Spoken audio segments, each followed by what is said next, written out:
তীব্র গরমে একটু প্রশান্তির জন্য আমরা সড়কে দাঁড়িয়ে যে শরবতটি খাই সেটির পানি কোত্থেকে আসে।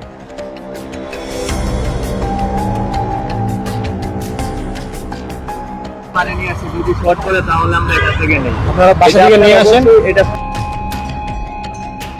দর্শক, আমার পিছনে দেখতে পাচ্ছেন একটি পচা লেকের মধ্য দিয়ে পানি পড়ছে, সেটি শরবত ব্যবসায়ীরা সংরক্ষণ করছে এবং শরবতে ঢালছে, সেই পানিটি আমরা খাচ্ছি।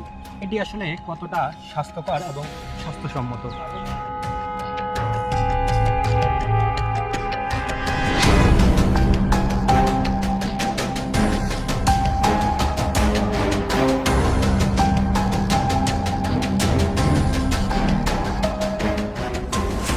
আজকে তাহলে তো অলরেডি পানি কোটানো কিনা কোথা থেকে না কোথা থেকে আসতেছে।